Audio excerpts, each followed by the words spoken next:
Who wants to be the next Italian wine ambassador? Join an exclusive network of 400 Italian wine ambassadors across 48 countries. Vinitaly International Academy is coming to Chicago on October 19th to 21st, and to Almaty, Kazakhstan from November 16th to 18th. Don't miss out. Register now at vinitaly.com.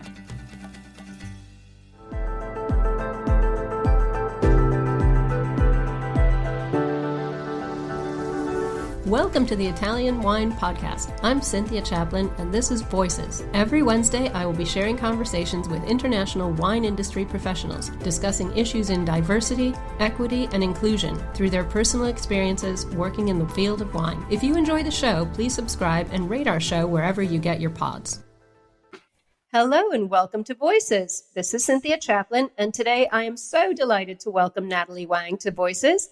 Natalie's a Hong Kong-based wine journalist reporting on China's wine market since 2015. She launched her own media platform in 2019 called Vino Joy, which I love, which is the only English language website dedicated to the expanding and complex industry in China and the rest of Asia. In 2017, Natalie won the Young Communicator of the Year award from Cathay Pacific International Wine and Spirits Awards. So thank you so much for joining us today, Natalie. The China wine market is so interesting and so important, so I'm really happy to speak today. Oh, thank you for having me. It's a pleasure to be here with you. Well, I know you grew up in Chongqing in the southwest of China, which is a city known for finance and manufacturing and transportation. So I'm wondering, how did you get interested in wine? Yeah, and also for spicy food in China. I love spicy food. I haven't been to China in 4 years, and I miss it. Oh my God, you have to visit. There are just so many restaurants, bars popping up, and so much cheaper than Hong Kong as well. Everything's cheaper than Hong Kong. That is true. That is true.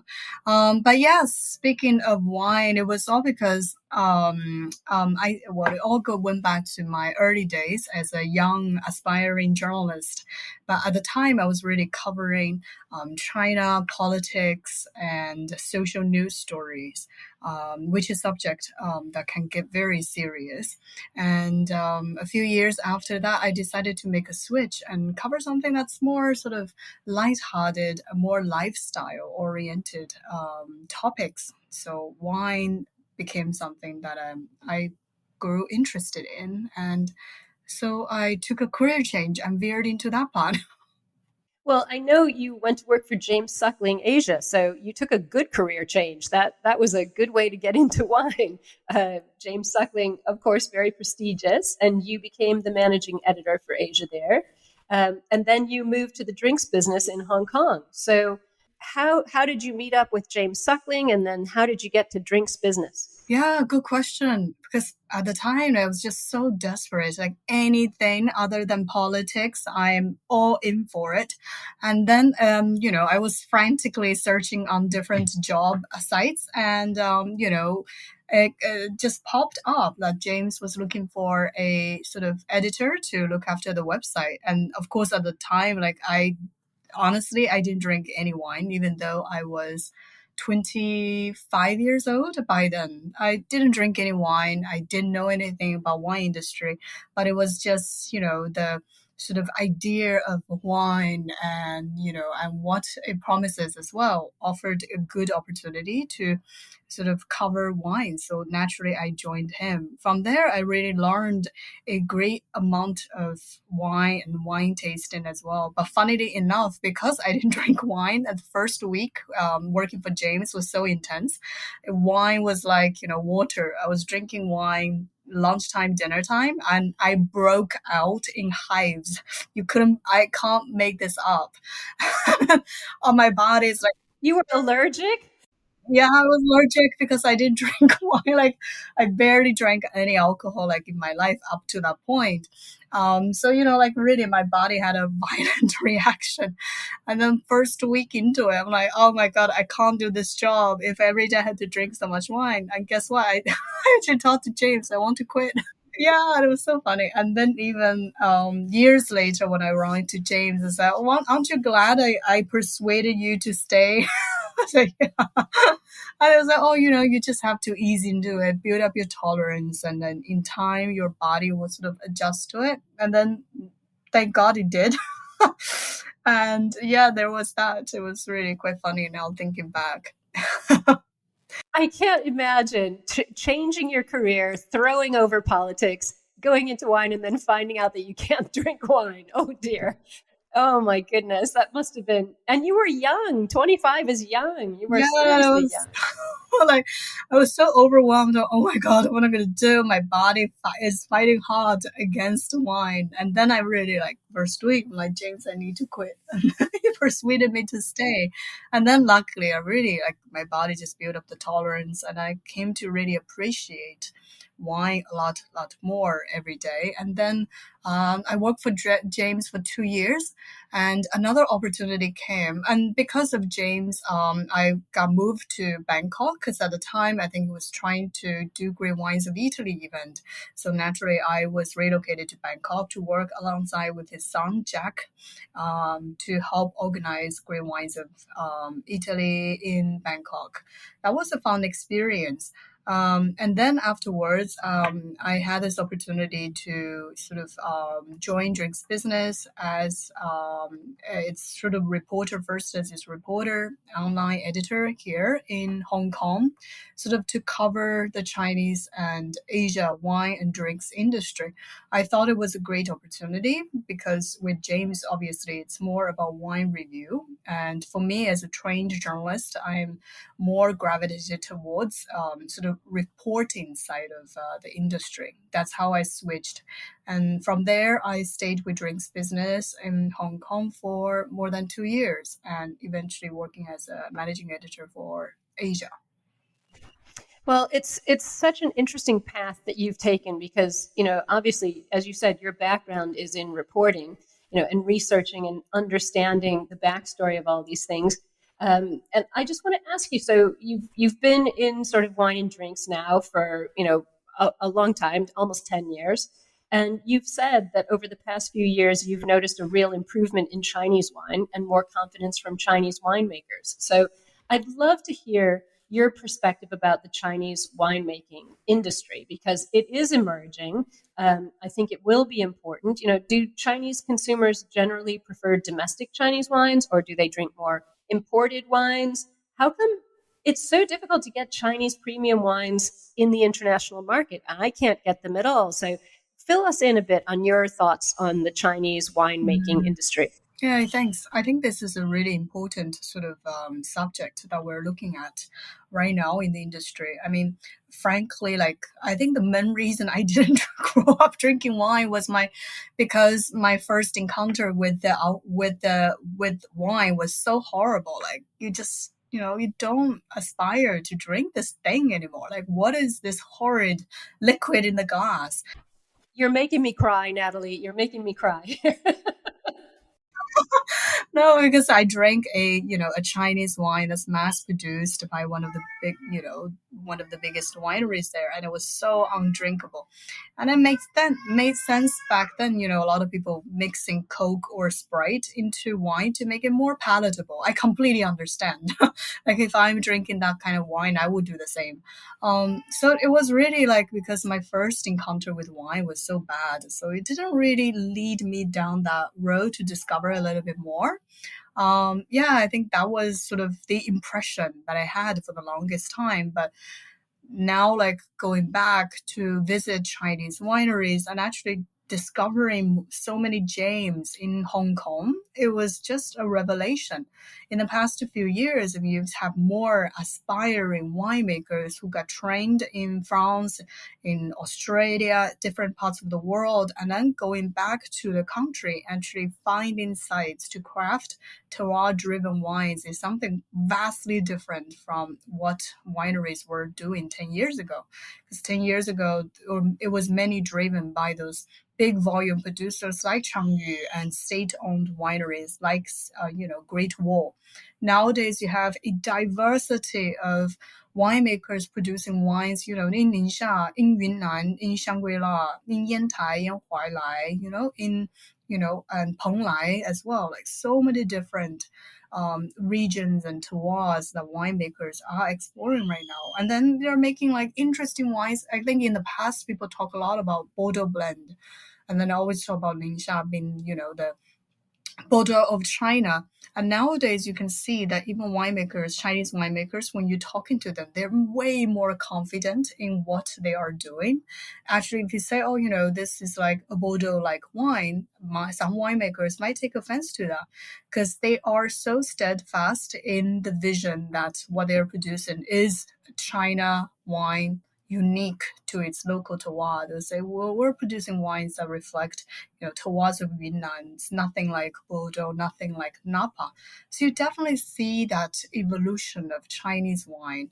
And then there are sort of more wineries are moving away from, Bordeaux varietals like Cabernet, Merlot, Petit Verdot. They're doing more like, even nowadays, wineries are doing more Pinot Noir, Riesling, and even Patna, like interesting things, and Marselan as well, which is a great variety China sort of has taken as its own. So you definitely see more interesting things happening in the market. And another thing I noticed with a lot of the Chinese wineries and winemakers, they are doing more organic sort of natural wine making. They're just more aware of sustainability compared with the older generation of wineries. So I think those are all encouraging things to look at. And then again, I think all those factors explain why Chinese consumers nowadays are drinking perhaps more domestically produced Chinese wines versus imported wines. But we have to bear in mind, actually, in China, even when the imported wines were booming, Chinese wine consumption still, that domestically produced Chinese wine still account for the majority of wines consumed in the country. So that has always been the status quo. But it's just, nowadays, you see maybe like imported wine shrinking a little bit more in terms of market share and Chinese wines expanding more. I think a lot of the reasons are attributed to the, what I had just talked about. Yeah, with the improvement in quality, I definitely see more Chinese wineries having more ambitions nowadays to go for export markets. For instance, I think in Ningxia, for a region that has a lot of government backing and support, you have quite a few leading wineries actually present in international markets in the UK, in the US, Australia, Singapore, like Silver Heights, Shige, which is dubbed by me, I think, the first time when I visited them as the China's answer to Penfolds. So they're very yeah, because they're sort of trying to mimic that style and that marketing. And they have been quite good at that as well. So they are very active in pushing in the sort of export markets. But I mean, right now, it's a small portion of wineries doing exports. Majority of them are still sold domestically. Well, it's interesting that you mentioned Silver Heights because that's probably my favorite Chinese wine that I've tasted. I haven't tasted loads of them, to be honest, but I was impressed with Silver Heights. And I know Silver Heights is run by a woman. So is that common? Are there a lot of women in the Chinese winemaking industry? Oh yeah, it's so many. Like in China's wine industry, the best winemakers happen to be females. That's great news.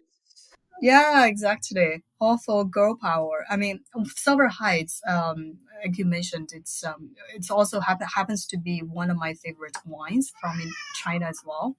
It is a winery that I've seen so much evolution happening there, just even within the winery itself. Because at the beginning, it was a very sort of traditional Chinese winery, garage wine sort of. But now they're really transforming. And then I think they're now the first Chinese winery to get Demeter certified biodynamic. And they're making like sparkling wine, Patna, cider, so many different things. And then they have I don't know if you tried their single varietal Pinot Noir, like a natural wine, 100% natural, biodynamic as well. It's so delicious. This is fantastic. This is so interesting. I'm so glad to speak to you today. Um, and I'm delighted to hear that Silver Heights is carrying on with all the good work that they've been doing since the last time I was in China. Let me ask, what do you think, in your opinion, what do you think the biggest potential in Chinese wine is over the next couple of years? What do you think the star will be? Oh wow, I think it's really those kind of young, aspiring winemakers who are really doing it for the sake of wine. Because in the past, right, the mentality of investing in wine is always led by, like state-owned companies or like big conglomerates, who just think, oh, we invest in wine for quick bucks, like 5 years later, sell millions, and often often than not that's not the case. Wine is not something that you can expect an immediate return without investment. It takes like years and perhaps even decades to have some decent returns. So I think young generations are going into wine industry with a different kind of mentality. They're not there for the immediate profits. They're really passionate about wine.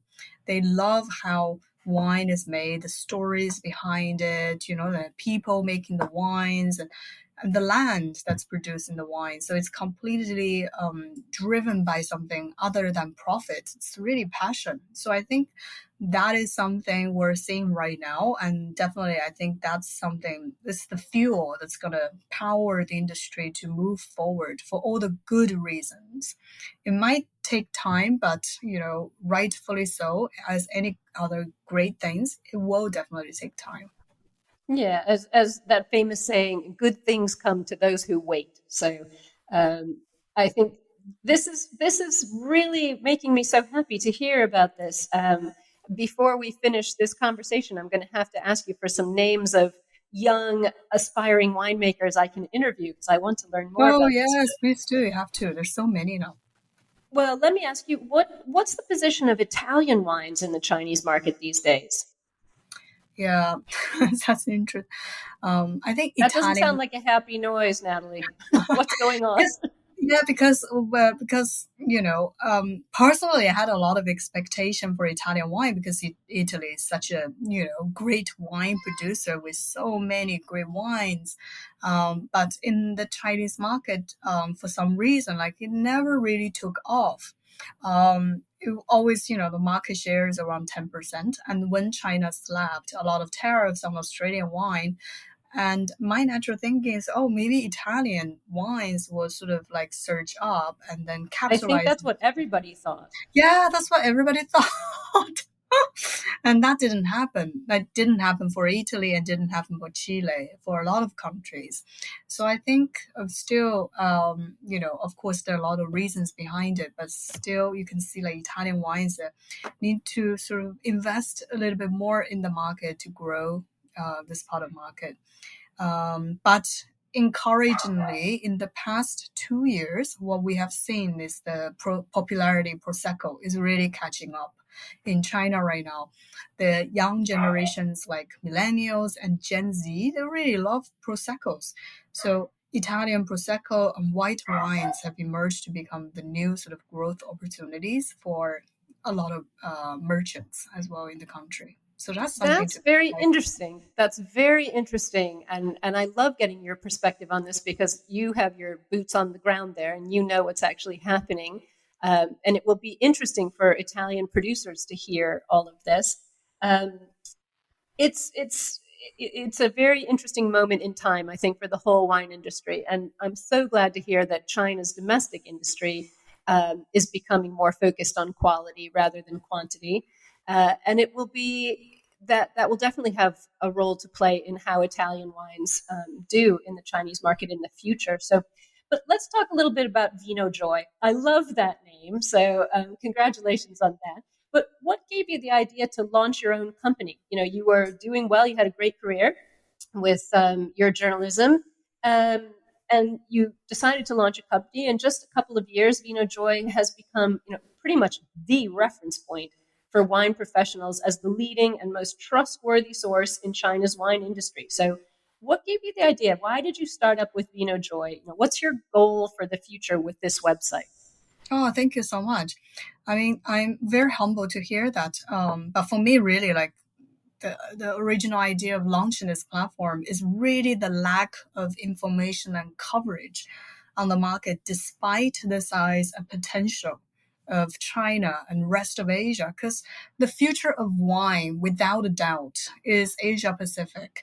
But today, if you look at the coverage on this market, like compared with the US, what people, other media publications are covering about US and Europe, UK is vastly skewed towards that traditional part of the market.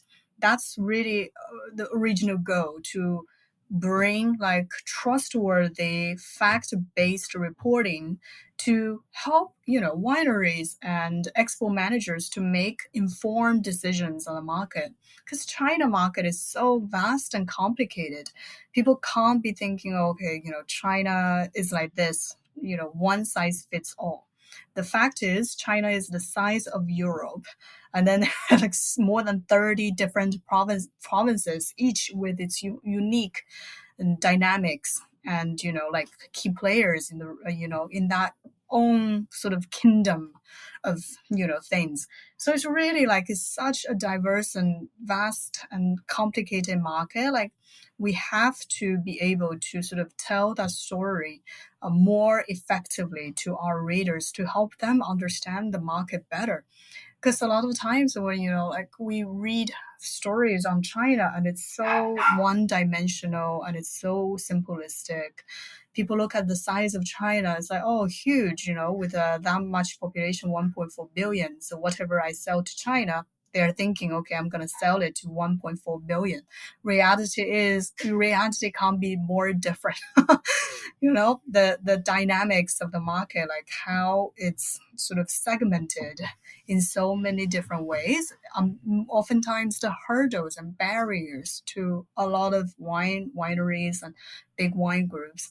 That also explains why sometimes, like after a winery goes into China, like for 1 or 2 years, you don't see a return. Like, oh man, the market is so different, and they just, withdraw and exit the market, which is quite unfortunate because the market is so different and so big, and it takes a lot of patience, frankly, and resources to be able to sort of see a return from it. I'm absolutely fascinated by this, Natalie. What would be your advice? I work with a lot of Italian producers who want to get into the China and Asia wine market. What would be your advice to them about what's the best way to do it? If the marketing strategies that they've been using now don't work, and I wanted to bring a new producer into China, what would you tell me to do to attract attention and draw consumers and get some sales? What would be your advice? Yeah, I think first of all, they need to understand their positioning as well. If it's like a small family owned winery that really don't have the volume to sell or the resources to, be able to invest in the market, I don't think China market is for you. And for big wineries, they have to allocate. Really, this is not a market like you just go in, do some wine dinners, and then damn, that's it. You need to set aside resources and marketing budget to really invest in the market. Can you afford to have someone on the ground to give you sort of unbiased information, and then get that sort of contacts from different provinces to help build that network and relationship with different wine importers, distributors? Are you invested in doing that, not just for a year, but 2 or 3 years down the road, to continuously have that presence? If you can't commit to that, I don't think China market is for you. Frankly, it's a market like you can't do business by just traveling to the market, to host a wine dinner, to do a few tastings, in a week. It doesn't work that way. And in reality, yeah, you have to follow it through. And then a lot of wineries, I've been thinking in the past, they just rely on the importer to do everything for them. I mean, importers, they will do that. But you have to understand they represent so many different brands in the portfolio. If everyone expects them, a team of, staff to do that, it is quite stretched. And also at the same time, like you just need to have really like, because everyone will have a different say, like in how China market is. Shanghai is vastly different from the market in Xiamen in southern China, and it's vastly different from the market in Chengdu in southwestern China. So you really need to have someone to be on the ground, to go to visit those regional markets, to be able to come up with, like their own ideas on how to mix and match the portfolio to fit their distributors' needs in that market. So I think you really need sort of boots on the ground to be able to succeed in the market. That's fascinating, and that is an investment because that means paying a salary to somebody to do that job, and somebody who you're probably only going to see once or twice a year. So, as you say, I love your honesty because basically, if you are a small artisan producer in Italy, China's not going to work out for you, and I think. I think you're the first person who's ever actually said that out loud, that I have heard No, it is anyway. true. Like really, like okay. So if you're a small artisanal winery, right, you have something unique. Someone will buy it, one for a one-time deal, but then it's not going to be like a long-term investment. Like importers nowadays, frankly, like we just released China's top 50 wine importers. The landscape of importers changed so much. The China's imported wine market is not the market of, ASC Fine Wines, EMW, because those are the big names. But the reality is it's a market that's so segmented and dominated by like 10,000 different importers stretched out from east to west, south to north. It's that diverse. Like whatever sells in Jilin in North China does not work in Chongqing, in my hometown. So that's how vastly it is. You can't sort of rely on one importer that has a presence in a few different cities to do all the work for you. You really, really need to have the investment on the ground to be able to connect and talk to different contacts to see how the market works, and be able to be agile and change and like come up with something different to succeed in the market. So it's definitely a challenging market. It's not easy at all. For a small winery, if you're not prepared to give that kind of investment, to have that attention on the market, it's not going to work. This is really fascinating. I really appreciate your insight and your honesty about how the market is emerging there. So That's the whole idea for our news site as well, because I'm not invested in wine sales. As a wine journalist, it's not my job to tell you, oh my God, how great China market is, even though I believe its potential. But at the same time, it's like I need to give my readers a realistic picture of what the market is so that they can make decisions, based on those realistic, expectations. Have to set their expectations right. If I tell them, okay, China market is great, like you should do this, do that. I mean, they go into the market with that high expectation, and then things doesn't work out. And that's like lying to readers, right? And you're misleading your readers as well. So for us as, a wine, media publication that focuses on journalism reporting, it is really fact-based reporting. Like a lot of people sometimes say, stories are right about like 25% of people, like young people, don't drink wine anymore in China.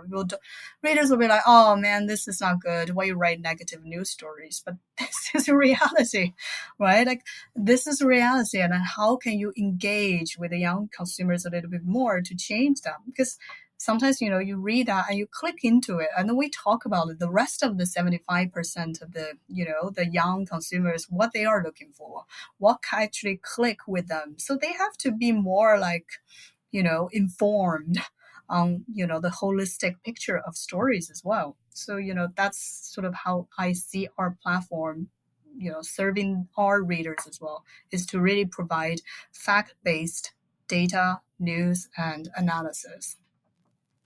this is amazing. This is one of the best conversations I've had in a while. I love your integrity and your sort of drive to be that honest voice for your readers and for people who really need to hear the information that you have.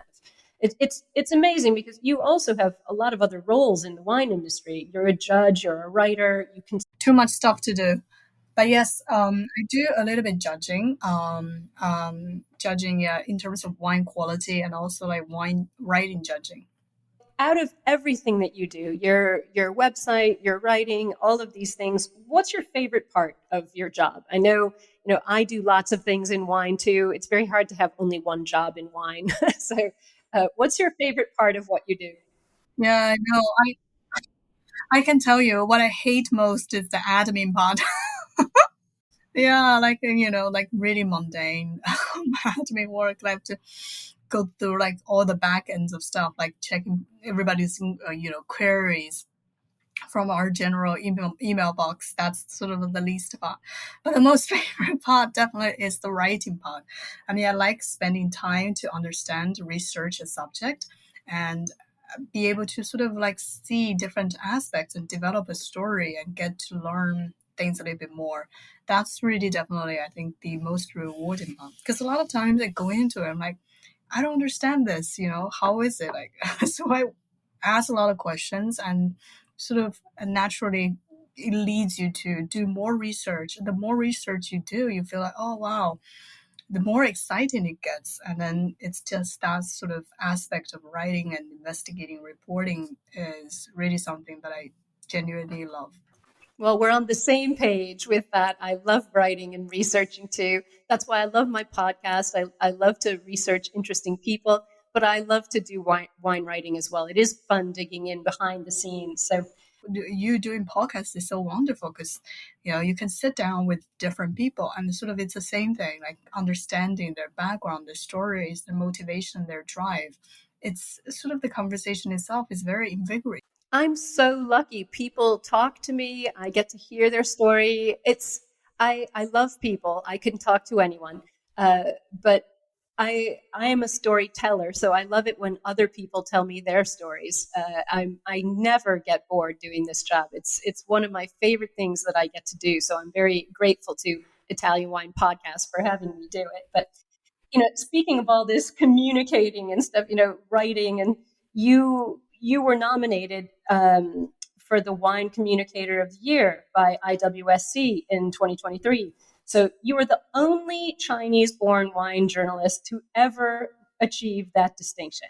You're also the only Chinese wine judge for 67 Pall Mall Global Wine. So I'm wondering, what challenges do Chinese wine journalists face internationally? Why do we not have more Chinese wine journalists? You've just spent 10 minutes telling me, China's diverse, the wine market is vast, and we've got all this stuff.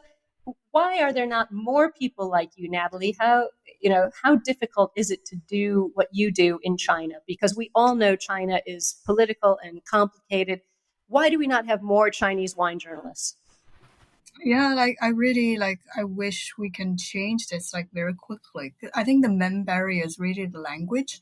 There are a lot of Chinese writing about wine, but it's mainly in Chinese, so they can't reach an international audience.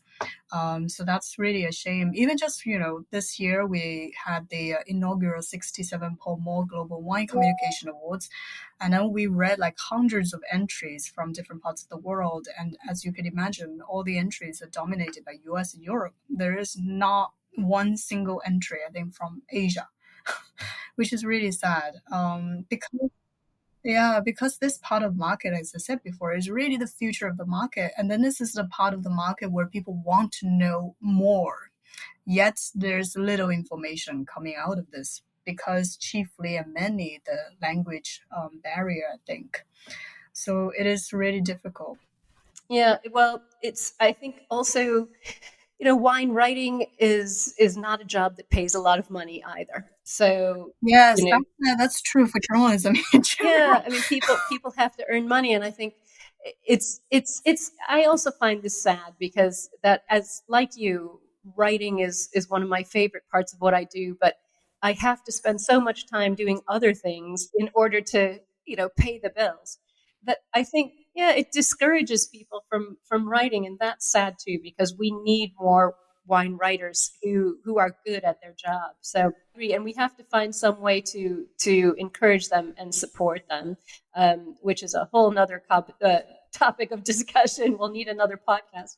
But listen, in 2021, you were also voted one of the top 50 most influential women working in the wine and spirits industry by Women in Wine and Spirits Awards. So, I can tell this whole conversation shows how knowledgeable you are, and you have your finger on the pulse of what's happening in China and Asia in the wine market. So aside from your website, how are you using your strengths and your profile as a, really important, honest, intelligent wine writer to mentor young women in China who want to enter the wine business, not just as writers, but in other ways? What course of action would you recommend right now to a young woman who is just starting out in her wine career in China? Oh, yeah. So, I always, whoever has advice, they reach out to me on WeChat more often than other platforms, like, oh, I want to look for internships in wine, things like that. What can I do? So I offer them some advice on that. But more closely, I actually, because I graduated from Hong Kong University's journalism program. So they actually have a lot of internship opportunities for aspiring young journalists. So every year, I actually hire some fresh grads from journalism school to help, bring more sort of voices and talents into covering and writing about wine in this field. Because like I said before, like there's so few Chinese journalists actually covering wine industry. So I'm really sort of like bringing them in, and then giving them all more opportunities to see if they're interested in pursuing this field. Are you making them drink wine like James made you? Yeah, I'm like trying to, every time we go out and meet, I'm like, okay, let's order a glass of wine, a good glass of wine, to make sure they will come back to this category. Very important part of mentoring. Get them good wine. Yeah, yeah, definitely good wine. But really, I see more of my sort of help with young women in China is really by sort of showing them the ropes, how to do this, and cover a little bit more on the China to sort of lure them into this industry. Because I always tell them, because they're very interested in storytelling, and I always tell them wine is the same. Like you get to meet so many different people, interesting people working in the industry, and there's so many family stories. There's so many like social, economical, political aspects impacting the industry that should be covered and deserve to be covered as well. So there are just immense amount of stories and topics that people can talk and dig a little bit deeper as well. So I always encourage them to do a little bit more, and hopefully we'll be able to hire two more sort of reporters, young female reporters, or joining us to cover a little. Well, I love it that you're actually hiring people. It's always good to mentor people and to have conversations, but as I said before, people need to make money. The fact that you're actually giving them a job and giving them experience, and as you said, showing them the ropes and leading the way and leading by example and bringing them into your office, that's amazing. And we need to see more of that across the wine industry. I think that's really commendable. Yeah, that's what I'm planning to do with. Actually, we just did a few rounds of interviews. So going forward, this year, we're going to hire one more journalist in Hong Kong, or either in Hong Kong or either in China, to cover a little bit more on the market, on the ground, to bring sort of on the ground, up to date reporting about the industry. Yeah, so stay tuned. Well, Natalie, I can't thank you enough. This has been a really uplifting conversation and so fascinating.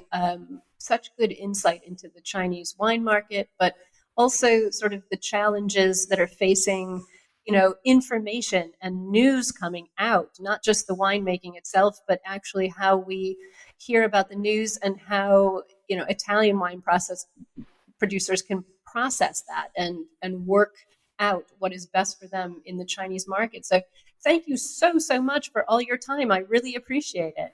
Oh, thank you so much for doing the interview with me and then bearing with me as well as I ramble along. No problem at all. It was great. Oh, thank you so much.